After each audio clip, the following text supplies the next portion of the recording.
Então, levantando-se, repreendeu os ventos e o mar, e seguiu-se uma grande bonança.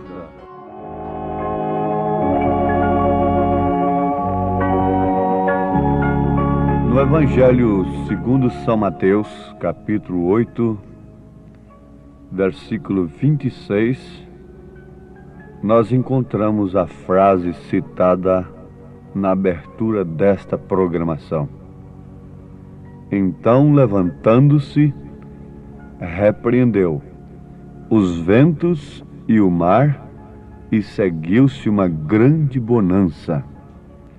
Todos sabem que trata-se daquele episódio marcante na vida dos apóstolos, dos discípulos de Jesus, quando eles tiveram aquela experiência tremenda de verem o poder de Jesus Cristo sobre os ventos e sobre o mar. Com razão, a Bíblia diz que nada do que foi feito sem Ele. Então Ele é Criador. É o Verbo, é a Palavra. Tudo que foi criado foi pela Palavra. Então, tudo foi criado por Jesus Cristo. Como há de se esperar, a criatura não pode ser maior do que o Criador. A criatura tem que obedecer ao Criador. Por isso, quando esse poder criativo for manifestado no corpo de Cristo, na sua noiva, todas as coisas nos serão sujeitas. Isto é um poder tremendo que está envolto no segredo dos 7 trovões, o poder da palavra falada. O profeta desta era, o Elias prometido, esteve ali naquele lugar falando com Deus, separado, lá no deserto. E quando o Senhor disse para ele, fala e haverá esquilos. Então, numa árvore que não existe esquilos naquela árvore, eles não sobem em tal tipo de árvore. Não existe esquilos em tal região onde ele estava. E ele falou a palavra falada, haja esquilo. E o esquilo apareceu lá no galho da árvore. Então ele atirou e derrubou o esquilo. O esquilo caiu sangrando. Logo ele tornou a falar, e assim sucessivamente. Por várias vezes, a sua família comeu daquele esquilo. Existe daquele esquilo embalsamado lá na sua casa. Foi criado ali na hora com o poder da palavra falada.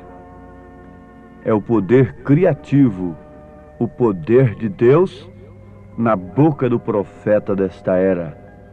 O autor, o mensageiro desta mensagem que nós estamos vos anunciando. Quando ele contava isto para a irmã Muser, aquela viúva, então a irmã Muser creu de coração, disse, irmão Branham, isto é verdade, isto é a palavra do Senhor, eu creio. Então, quando ela creu nisto, no poder da palavra falada, o poder de Deus veio sobre o profeta, e mais uma vez ele disse para a viúva, irmã, peça o que você quiser. Se você quiser $1 milhão, virá aqui na sua mesa. Se isto não acontecer, eu serei um falso profeta. Oh, meus amados, mas a irmã Muser, aquela viúva que creu no profeta, ela não pediu dinheiro. A sua irmã era paralítica, estava ali assentada numa cadeira de rodas. Irmão Branham disse, você pode pedir a cura de sua irmã, e ela será curada agora. Mas a irmã Muser pediu, pelo poder do Espírito Santo, a conversão dos seus 2 rapazinhos, seus 2 filhos que estavam ali naquela hora. E foi o bastante o profeta olhar para aqueles 2 moços, e eles mudaram de cor, ficaram amarelos naquela hora. O sangue fugiu de seus rostos, e eles se converteram ali e estão lavando os pés dos santos. Meus amados, ali estava o poder de Jesus Cristo sobre os ventos, sobre as tempestades, sobre o mar. E os discípulos tinham que ter conhecimento disto. Eu não vi isto, mas eu creio, por isso eu sou bem-aventurado. Jesus disse: bem-aventurados os que não viram e creram. Eu creio que o meu nome está escrito no livro da vida do Cordeiro. Meu nome está escrito no livro da vida do Cordeiro. Isso tem que ser por fé. Irmão Brana foi arrebatado em êxtase, ele foi além da cortina do templo. E alguém lhe perguntou: irmão Brana, você viu o seu nome no livro da vida do Cordeiro? Ele disse: não. Isto eu tenho que aceitar, é por fé. É pela fé na palavra de Deus. Nós notamos que essa mensagem é uma mensagem que nos leva para o caminho real. Ela não admite tonterias, extremismos, mas uma coisa é certa: para o mundo ela é loucura, como disse São Paulo, que a mensagem da cruz é loucura para os que perecem, mas para nós que somos salvos é o poder de Deus. Qual é o evangelho loucura desta era? De qual igreja? Ele pode ser pregado em qualquer lugar, em qualquer praça, em qualquer rádio, na televisão, e quem o taxará de louco? São Paulo diz que a mensagem da cruz, a pregação da cruz, é uma loucura para os que perecem, mas para nós que somos salvos é o poder de Deus. 1 Coríntios capítulo 1. Sim, meus amados, nós vamos encontrar Jesus ali. Pela fé eu vejo o Filho de Deus, o Deus encarnado, não uma segunda pessoa, mas o próprio Deus encarnado, o Emanuel, ali repreendendo os ventos e o mar, e tudo se acalmando na hora e vindo uma bonança. Eu não quero ver estas coisas para mim crer que Jesus Cristo é o mesmo ontem, hoje e eternamente. Mas quando nós podemos ver uma natureza que se levanta como o mar, e na mesma hora que está em bonança, que está calmo, logo se levanta e se agita, e se irrita com qualquer coisinha, aquele temperamento velho, e essa natureza recebe o poder de Cristo, e torna-se em bonança. Bonança na hora da dificuldade, bonança na hora em que as coisas exigem autoridade, usar de autoridade com temperança, com a temperança do Espírito Santo, que diz o profeta, falando a respeito de temperança, ele diz, ilustrando acerca da vulcanização. Você sabe, a borracha vulcaniza-se com borracha. E você não pode vulcanizar uma temperança, um temperamento alterado, que uma hora está em bonança, outra hora está alterado, está irritado. Você não pode associar a isto aquela fé perfeita na palavra. Você não pode agregar isto à estatura de um homem perfeito. Qualquer coisa você diz: eu não lhe dou uma boa sova porque eu sou crente. Eu não lhe dou uma boa sova porque meu nome vai sair no jornal de notícias. Não, esta não é a temperança de Cristo. Quantos dizem: se eu não fosse crente, você ia ver. Você ia ver o que ia acontecer. Teria matado, teria batido. Ali é uma expressão da velha natureza. Ali está a expressão da velha natureza. O profeta diz que aquele que tem a temperança do Espírito Santo se mantém em silêncio. Ele diz assim, que quando você verdadeiramente tem essa temperança no profundo do coração, você pode perdoar a todo homem e pode guardar silêncio, deixando que passe o assunto. Sim, quando alguém fala mal de você, quantos querem que logicamente, com muita razão, vamos responder a tais pessoas? Não. Alguém diz, o senhor respondeu a tal mensagem? Eu disse, não, é engano do Senhor. Eu não ouço tal mensagem. Se eu preguei e o senhor ouviu as duas e achou que a minha mensagem estava respondendo àquela outra, você pode estar certo, meu irmão, que isto então foi o Espírito Santo, porque eu não ouvi. Quantas pessoas têm chegado na igreja e maridos acham que as mulheres, as suas esposas, vieram me contar as coisas. E vice-versa. Não, isto é o Espírito Santo que está falando. Está certo, o Espírito Santo tem direito de entrar no templo com a Zohag. Conforme temos dito, eu não posso pregar a vida eterna sem conduzir o povo a uma estrada estreita, a um caminho espinhoso. Porque Jesus disse que a porta é estreita e o caminho espinhoso que conduz à vida eterna. O largo conduz à perdição. Quem pode entrar no templo, quem pode entrar na sua casa agora com a Zohag e mandar você expor o sinal, ter vergonha do pecado, não sou eu não tenho autoridade para isto, mas sim a palavra de Deus. O Espírito Santo tem esta autoridade. E eu creio que você lhe convida nas orações. Você está orando, Senhor, me dá essa virtude, me dá esta fé, me dá este conhecimento, me dá esta temperança. Não está orando assim? Então somente Ele tem o direito de entrar em você para fazer isto. Se você dá lugar, se você abre a porta, Ele entra para expulsar a falta de domínio próprio, e introduzir a temperança do Espírito Santo, que guarda silêncio.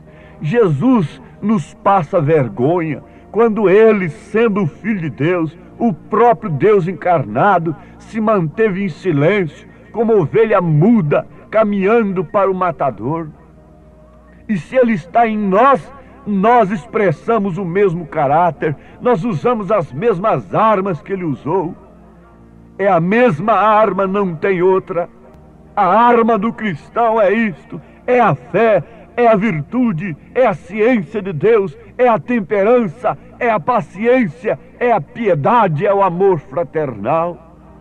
Não há outra arma, é a palavra de Deus, e é a única que Satanás respeita. Aquele moço chegou e disse para o irmão Branham, o profeta: irmão Branham, a minha esposa está terrivelmente endemoniada. Eu chego em casa, ela começa a zombar das reuniões.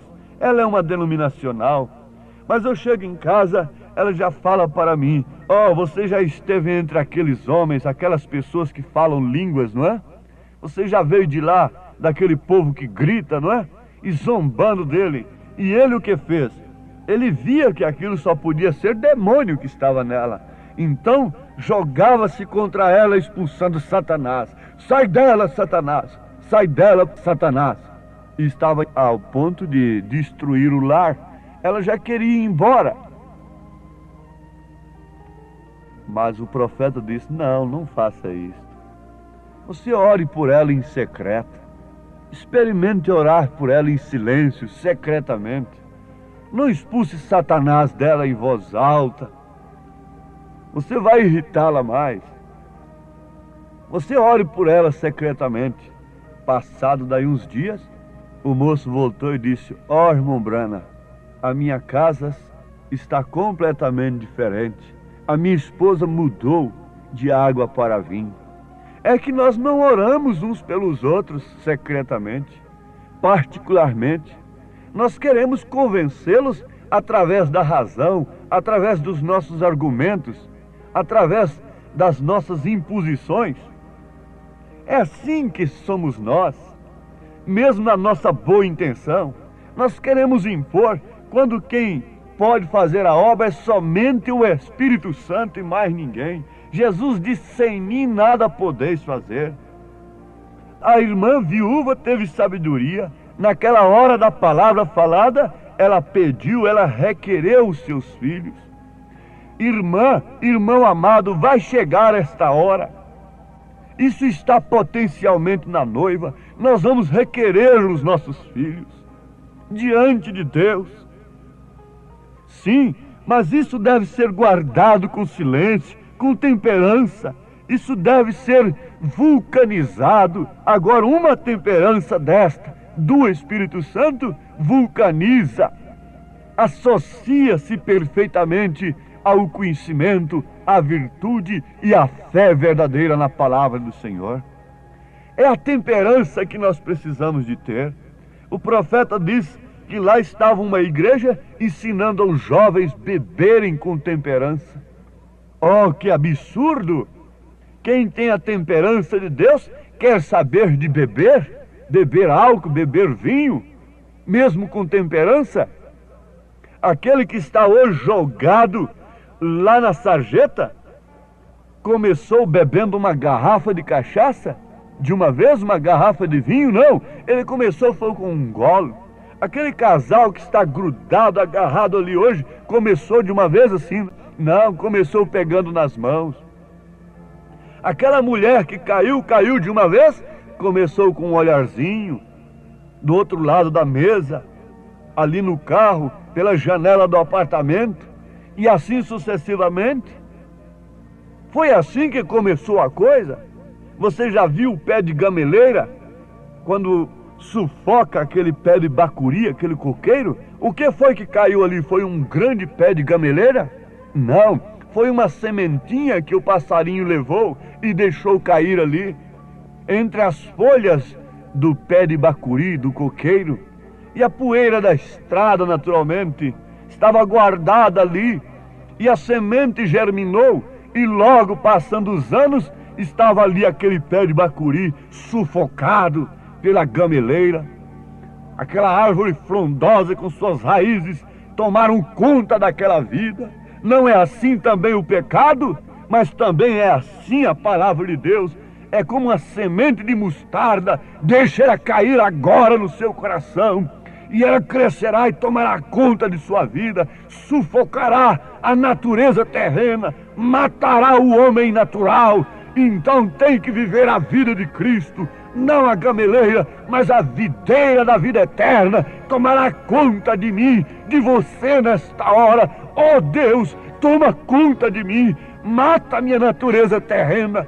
Oh Senhor, também atenta para aquele que ora nesta hora, neste momento, desta maneira, suplicando a morte do natural, da natureza terrena. E o Senhor injeta, faz penetrar a temperança do Espírito Santo, em nome de Jesus Cristo, teu Filho amado. Nós te rogamos estas bênçãos. Amém, Senhor. Amém.